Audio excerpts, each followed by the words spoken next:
네, 회기 1번 문제 풀어보겠습니다.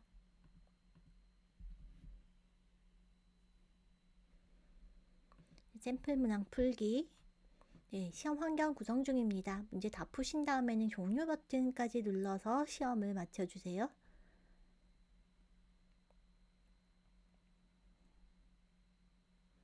네, 사실은 중간에 장애가 있어도 임시 저장이 계속 되고 있습니다. 그래서 임시 저장이 된 데까지는 채점이 이루어진다고 알고 있어요.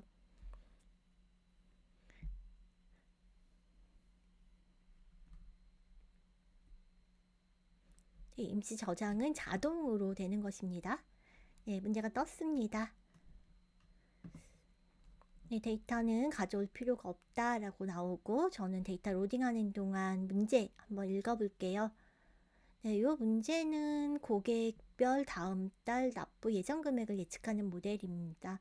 예정 금액을 예측하는 거니까 회기 문제이죠. 수치 데이터를 예측하는 것이기 때문에 이걸 좀 쉽게 알 수 있는 방법은 제일 끝으로 가셔서 MSE가 나온다. 이 MSE 회기에서 나오는 평가 지표인데 하고 회기 모형 이렇게 쓰셔도 큰 무리는 없습니다. 일단 문제를 끝까지 보시면 여기 데이터 설명이 나와 있어요. 이 데이터 설명도 반드시 읽어보셨으면 좋겠어요. 납부 예정 금액이라고 하는 것이 레이블 피라고 하는 거구나. 이렇게 그 변수 이름과 그것의 의미를 매칭을 시켜 놓으시면 문제를 풀기가 조금 더 수월합니다. 데이터는 이미 가져와 있고요. 저는 기초정보 분석 열겠습니다. 전체 데이터를 조회하기 해서 가져오겠습니다. 혹시 이렇게 조회하기 이런 것들이 가려서 안 보이거든 스크롤해서 보시거나 이렇게 화면을 좀 축소해서 이렇게 보시면 전체적인 것들을 한눈에 보실 수가 있어요. 그쵸? 예. 문제를 한번 살짝 살펴볼게요. 다음 변수의 수치형 변수 기술 통계량을 확인하고 3, 4분의 수가 가장 큰 것. 이것은 하나의 변수만 나와 있기 때문에 이 기초정보 분석에서 찾으시면 됩니다. Q3이 나왔다고 해서 박스 플롯 그려야 되나 생각하실 필요가 없습니다. 박스 플롯을 그릴 때에는 변수가 여러 개일 때 어떤 구간에 따라서 아니면 어떤 성별에 따라서 뭔가를 해야 된다 이럴 때 이제 그리시면 되고요. 네, 그 다음 가볼게요. 고객 등급이 VVIP인 고객의 수를 작성하시오. 여기에도 이제 변수가 한 개밖에 없고 최빈값을 구하는 문제이기 때문에 이렇게 최빈값에서 찾으시면 되고요. 다음에 범주형 변수가 기술 통계량을 확인하고 범주에 90% 이상의 데이터가 있는 변수를 고르시오. 이것도 요 기초 정보 분석에서 쉽게 알 수 있는 값이네요.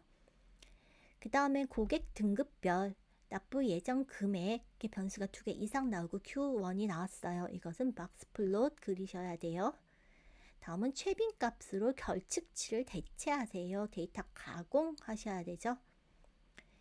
그 다음 머신러닝 학습하는 문제 나왔고 설명력 R-squared라고 하는 설명력이 나왔네요. 이 회기 문제에서는 MSE, RMSE, MAE 이런 평가 지표의 E가 마지막 E가 에러, ERROR, 에러 오차라서 이 에러가 작게 만드는 것이 이제 학습의 목표인데 이 설명력이라고 하는 것은 숫자가 클수록 좋다라고 생각하시면 됩니다. 1에 가까운 값일수록 좋다. 나머지 2가 붙어있는 지표들은 0에 가까운 값일수록 좋다. 작은 값일수록 좋다. 라고 생각하시면 돼요. 그 다음 볼게요. 머신러닝 모델을, 딥러닝 모델을 다음 설정으로 학습을 하고 MSE를 작성하시오. 이거는 그냥 딥러닝 학습에서 풀면 되고요. 납부 예정 금액에 영향을 주는 5개 변수 영향도 보시면 되죠. 모델 활용해서 변수 영향도 보시면 됩니다. 예측하시오. 이것도 모델 활용해서 시뮬레이션 해보시면 되죠. 그 다음 딥러닝 모델을 고도화해라. 고도화하는 것은 여기 딥러닝 학습으로 다시 와서 어떤 변수 같은 것들을 바꿔야죠. 근데 그 변수를 무엇으로 바꿔라 라고 주어지면 좋은데 여기서는 자율적으로 수행하시오 라고 되어 있어서 조금 어려울 수도 있지만 한번 해보겠습니다. 1번 문제는 거저먹는 문제 풀었고요. 2번 수치형 변수의 기술 통계량을 확인해라. 수치형 변수가 지금 어떤 게 있는지를 여기에서 볼 수도 있지만 데이터 가공에서도 쉽게 보실 수가 있어요. 여기 있는 레이블 P, 뭐 이렇게 int나 float라고 되어 있는 것들은 이제 수치형 변수입니다. 이렇게 확인하셔도 되고요. 여기에서 보시고 싶으시다면 오른쪽에 보시면 분위수가 나와 있는 것들 수치형 변수예요. 히스토그램 나와 있는 것들 수치형 변수입니다. 수치형 변수죠. 수치형 변수 이렇게 분위수가 없고 채빈값만 있는 것, 바 차트로 y인 것이 몇 개, 노인 것, n인 것이 몇 개 이렇게 나와 있는 것들은 범주형 변수입니다. 그 확인하시면 돼요. 근데 수치형 변수의 기술 통계량을 확인하고 Q3이 가장 큰 것을 크기가 가장 작은 것을 고르세요 예요. 그럼 위에서부터 Q3을 찾아야죠. 69,900 지금 19 나왔네요. 작아요. 4 작아요. 9 여기는 67,000 그럼 아까 제일 작게 나온 게 4네요. 4가 Q3이 가장 작죠? 이거 엑스트라 인포 1이라고 쓰시면 돼요. 부가정보 1. 고객 등급이 VVIP인 고객수, 고객 등급 어디 있었죠? 커스터머 등급이니까 레벨, 커스터머 클래스죠. 커스터머 클래스, 고객 등급, 여기 커스터머 클래스라고 써 있잖아요. 커스터머 클래스가 VVIP인 것 732이네요. 732라고 적으시면 되죠. 다음 범주형 변수의 기술 통계량을 확인하고 특정 범주의 90% 이상의 데이터가 몰려있는 변수를 구하시오. 범주형 변수는 이렇게 바 차트로 그려진다고 했는데 어떤 한 바만 엄청나게 긴 거 찾으시면 되죠. 그럼 빠르게 찾으실 수 있겠죠. 시각화의 장점이죠. 네, 요거네요. A만 엄청 많아요. 보니까 A 상품이 99.98%, B 상품이 0.02%. 요 서비스 카테고리라고 하는 게 그러네요. 그쵸? 그 다음 고객 등급별 납부 예정 금액을 시각화하고 라고 되어 있으니까 우리 시각화로 갑시다. 여기서는 4분위수 나왔어요. 그럼 뭘로 시각화 하셔야 돼요? 시각화 4분위수가 나왔기 때문에 박스 차트 그리셔야 돼요. 박스 차트. 그러면 문제는 고객 등급별 했으니까 여기 범주형 데이터 고객 등급 납부 예정 금액 시각화를 했으니까 레이블 P 그죠? 이걸 전체 데이터 가져와서 시각화합니다. 이렇게 나왔어요.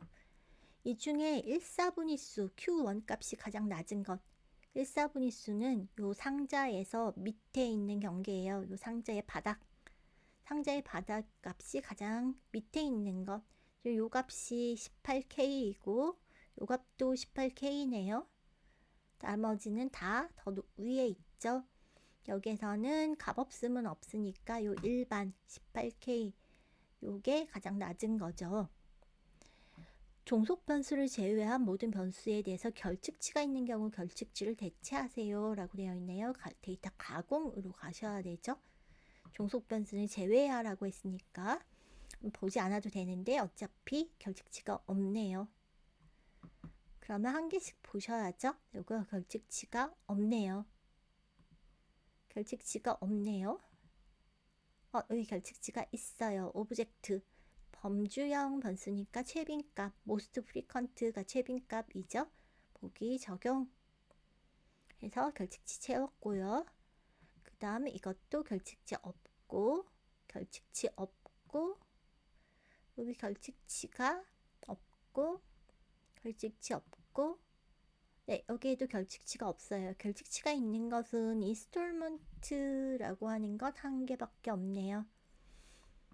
데이터 가공 후에 변화된 할부 여부의 채빈값의 개수를 작성하시오. 이게 변화된 할부 여부이고 요것의 채빈값은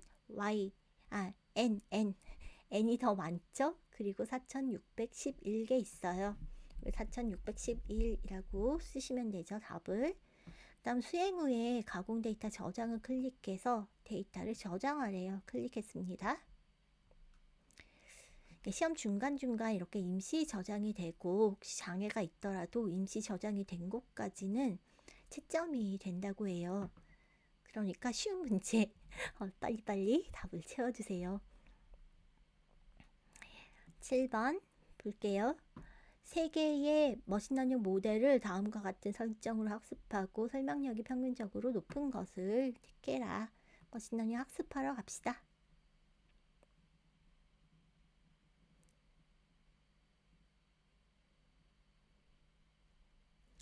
네, 시간이 좀 많이 걸리네요. 네, 맞습니다. 앞에서 가공한 데이터를 사용하라고 했어요. 그래서 언더바 프로세스드 붙은 제가 방금 전에 저장한 데이터 사용을 하겠습니다. 알고리즘 유형은 우리 지금 회귀 문제 풀고 있어서 리그레션 선택할게요. 모델은 리니어 리그레션, 디시전 트리, 랜덤 포레스트 선택하라고 되어 있네요.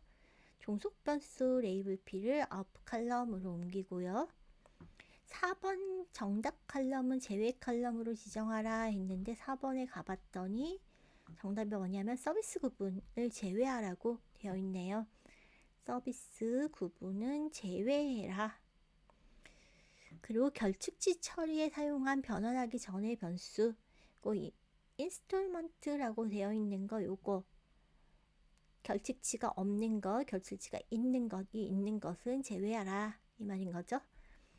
그 다음에 종속변수의 데이터 유형, 이 종속변수의 데이터 유형 뉴머릭 맞아요. 수치 데이터이고 인티저니까. 그리고 나머지는 초기값 그대로 사용해라. 네, 학습 시작하겠습니다.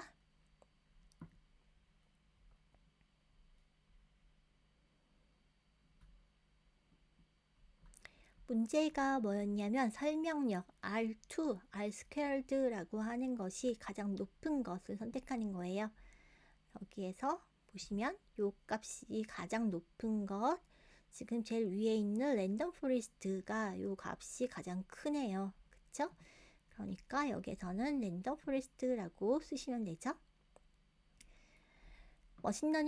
딥러닝 모델을 다음과 같은 설정으로 학습해라 라고 되어 있어요.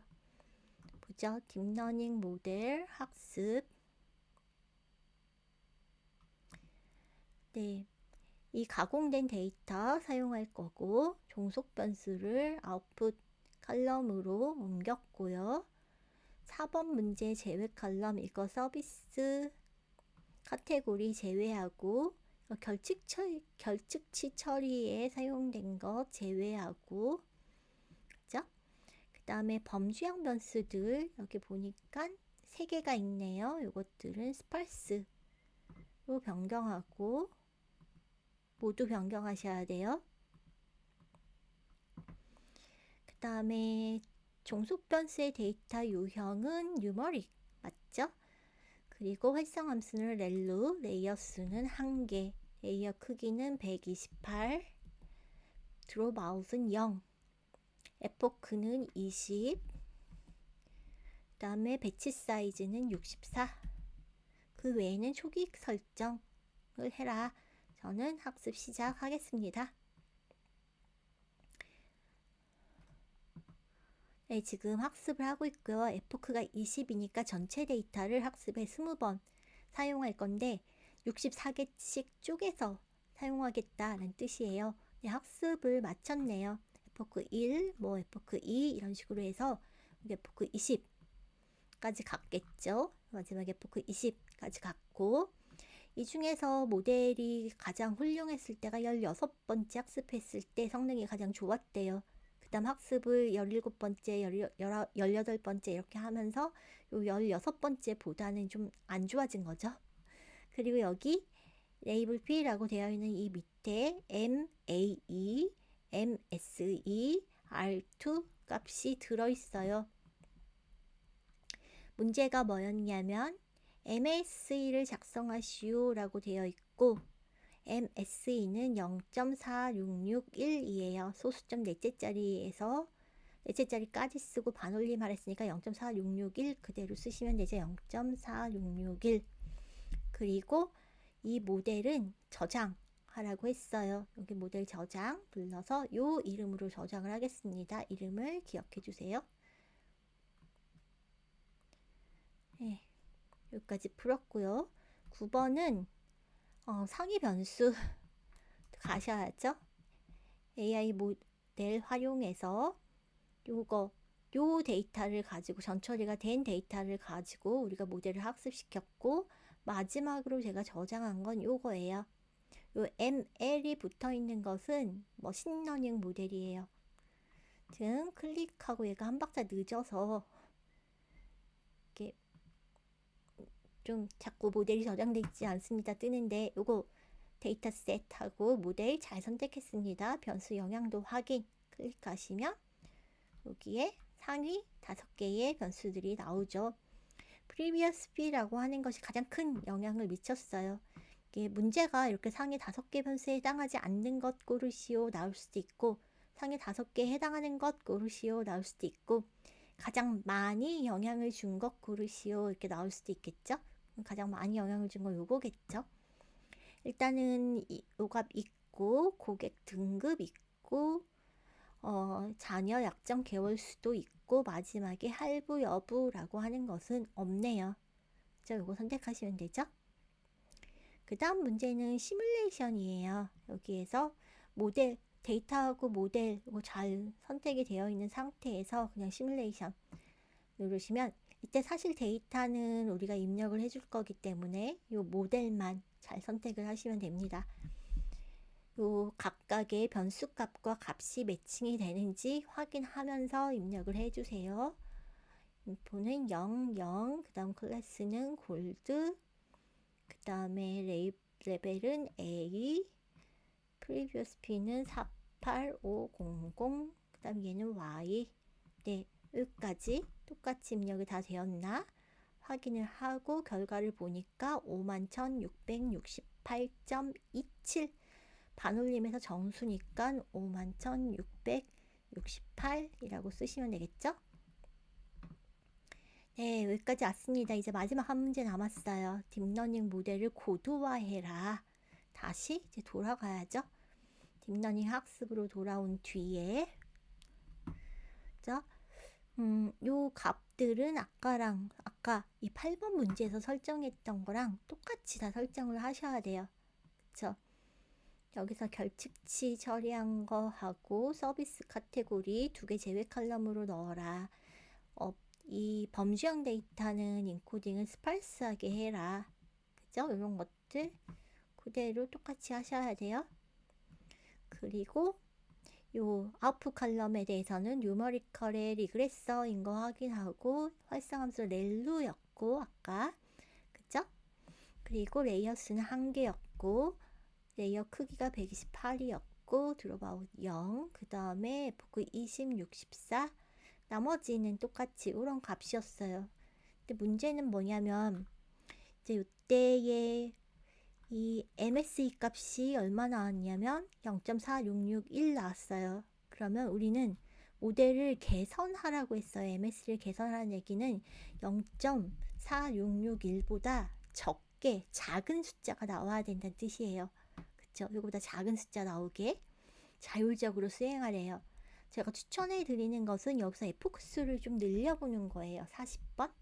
근데 문제는 아까 학습을 했을 때 20번 했을 때는 16번째가 가장 좋았어요. 그럼 40번 한다고 더 좋아질까? 이렇게 좀 의심이 되죠. 이거는 그냥 20으로 놔둘게요. 아니면 아까 16번 할 때 되게 좋았기 때문에 16번만 하자 이렇게 넣으셔도 돼요. 그쵸? 일단 학습 시작해 볼게요. 이거보다 작은 숫자 나오는지 한번 볼게요.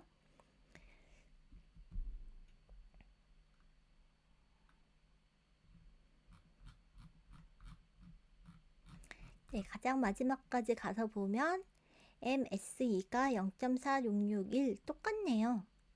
그러면 이건 답이 아닌 것 같아요. 배치 사이즈를 좀 늘려볼게요. 128 이렇게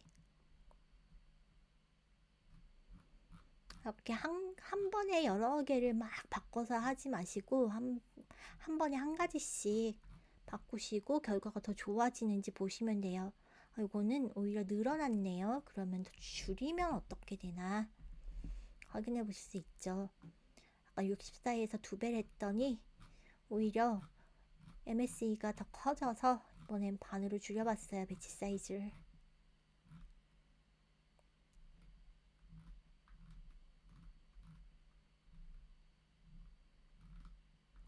이번에는 4674. 아직도 크네요. 그러면 얘는 20번 그냥 놔두고 요 값 조금 줄인 다음에 뭐 학습률을 0.5 이렇게 한번 바꿔볼까요?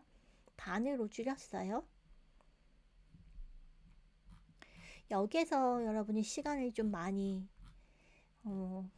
소비하실 것 같아요. 0.4661보다 작아야 합니다.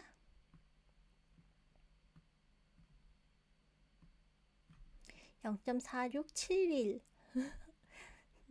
이거 총체적 난관인데요. 레이어의 수를 늘리면 어떻게 될까요? 배치 사이즈는 원래대로 그냥 한번 해볼게요.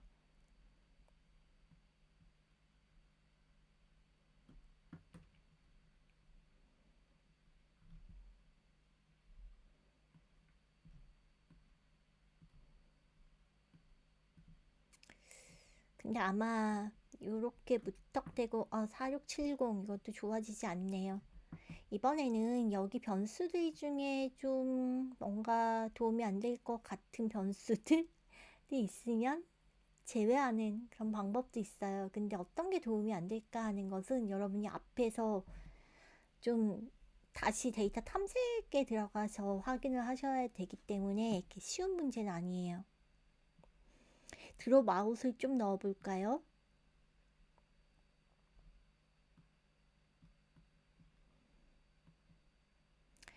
드롭 아웃 같은 경우에 좀 성능이 좋아질 수 있어요.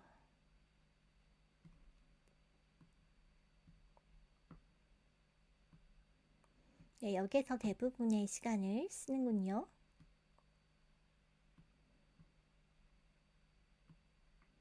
0.4648. 네, 좋아졌어요. 드롭 아웃이라고 하는 게 가적합을 방지하기 위해서 일부의 노드를 일시적으로 끊어 놓는 거거든요.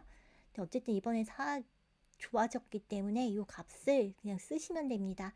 0.4648이라고 쓰시면 되죠.